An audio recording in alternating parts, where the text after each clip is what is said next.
Noong bisperas ng huling graduation exam, napansin ng mga propesor na perpekto ang marka ni Will sa lahat ng asignatura. Muli nilang sinuri ang mga pagsusulit niya at napatunayang wala siyang ni isang mali. Kahit si Lihana Owenzaus ay hindi naka-perfect run kaya labis silang nabigla.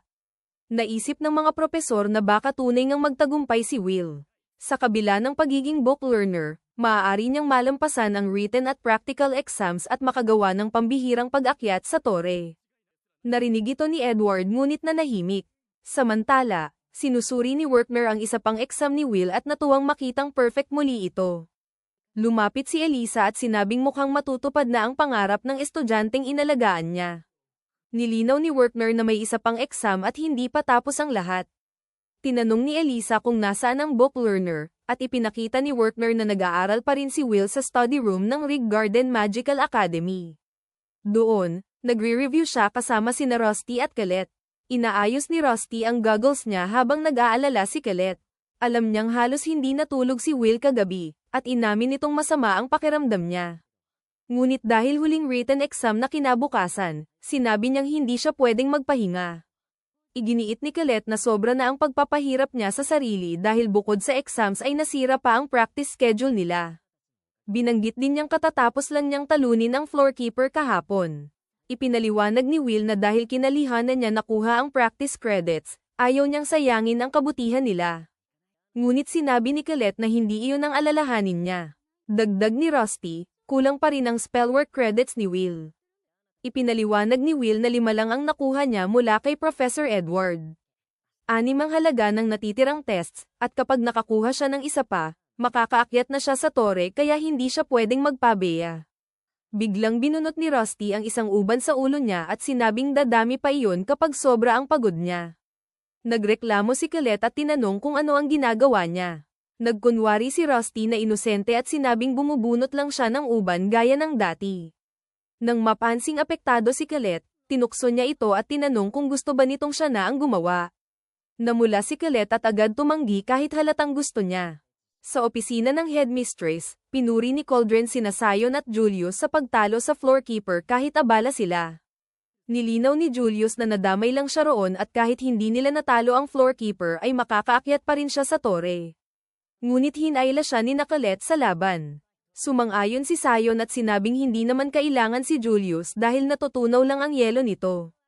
Nainsulto si Julius at sinumbatan si Sion na nagtago lang ito sa likod ng walang talento at naglaro lang ng apoy.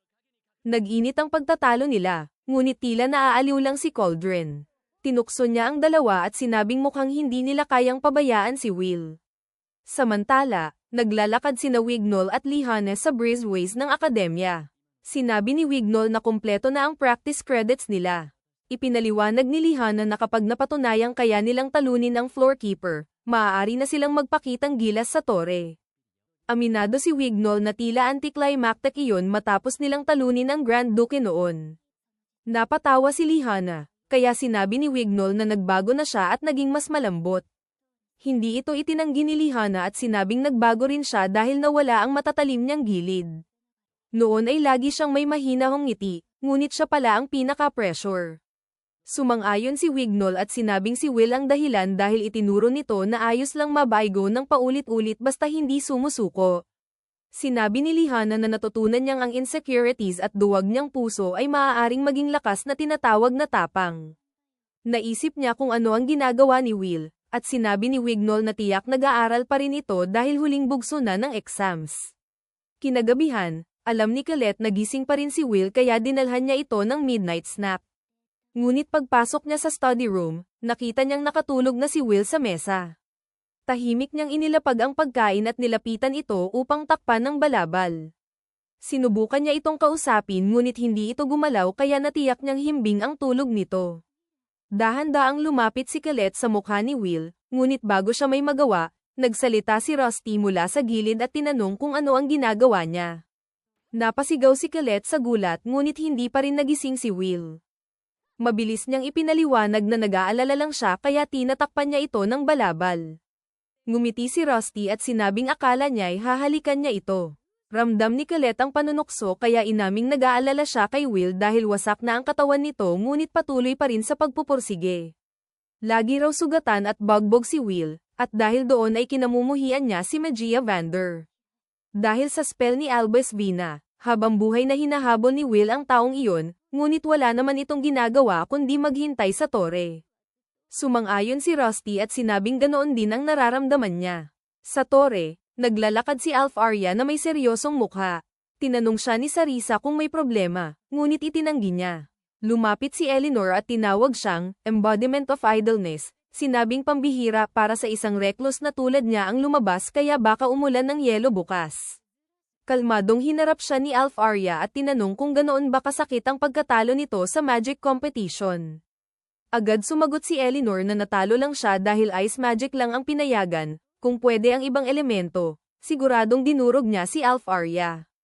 Naputol ang usapan nang dumating si Zeo at utusan silang umalis sa daraanan niya. Parehong tinanggihan ni na Alf-Arya at Eleanor si Zeo at sinabing siya ang dapat umalis. Dumaan lang si Zeo sa gitna nila at sinabing tumingin muna sila sa salamin bago magsalita. Tinanong ni Alf-Arya kung bakit naroon sila, at sinabi ni Zeo na pareho lang sila ng dahilan. Kailangan niyang maghanda para sa ritual ng Terminia dahil malapit nang mawala ang barrier sa pagtatapos ng taon. Kinabukasan, dumating ang huling pagsusulit sa History of Magic. Sa ikinagulat ng lahat, si Professor Edward ang namahala sa final exam. Maraming estudyante ang agad pananghinaan ng loob dahil 3 oras nilang haharapin ang exam ng ahas na propesor. Pagpasok ni Edward, agad niyang pinatahimik ang klase at inanunsyong magsisimula na ang exam. Ngunit bago iyon, sinabi niyang iisang tanong lang ang ibibigay niya, at sino mang makasagot ng tama ay makakakuha ng buong 6 na credits. Nagulat ang buong klase. Habang ipinapasa ang exam papers, sinabi niyang bawal magtanong.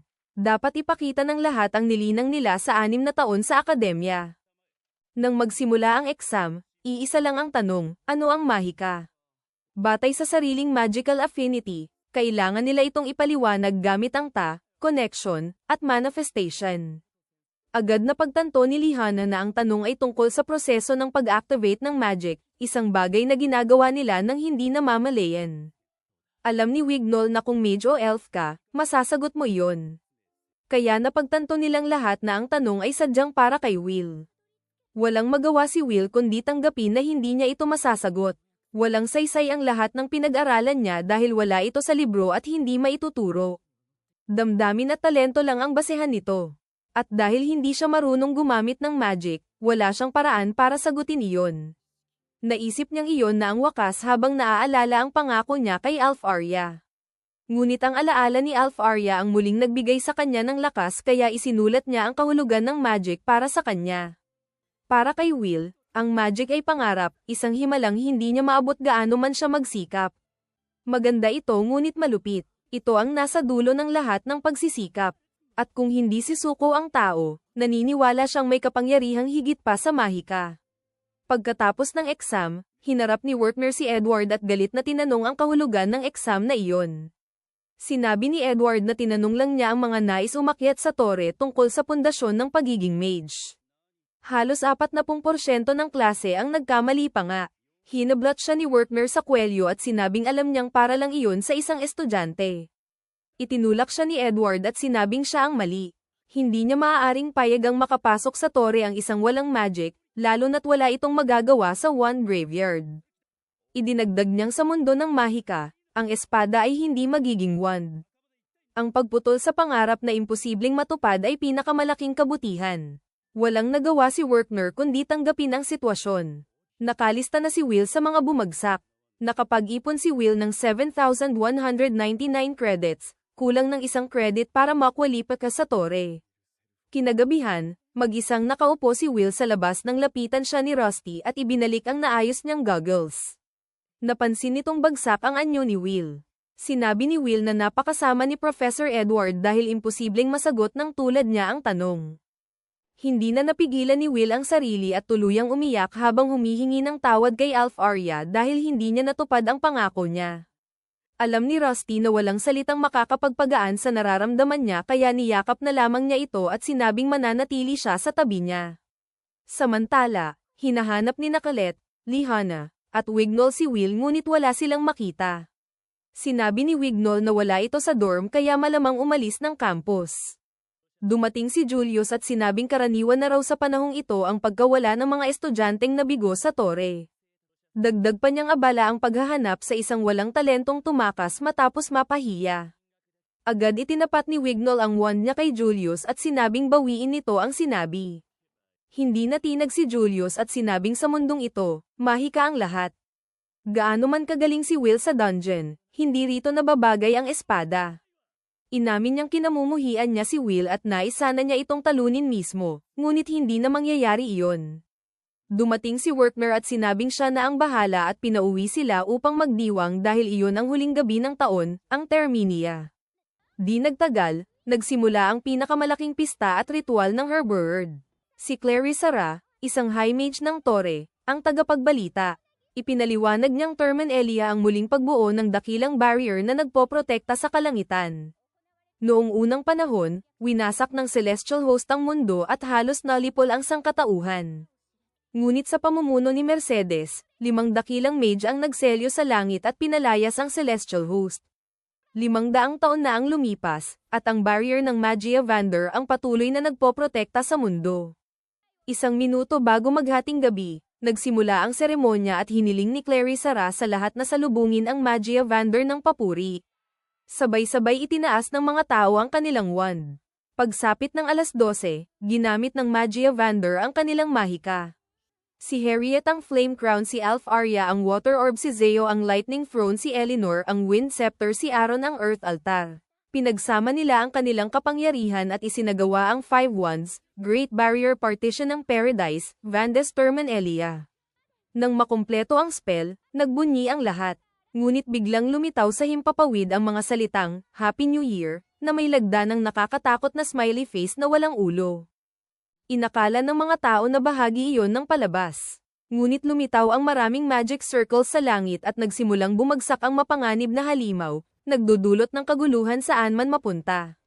Sa isang lihim na lugar, sinabi ni Marze kay Headless na sa pag-activate ng Great Barrier, pansamantalang naubos ang magic ng Magia Vander.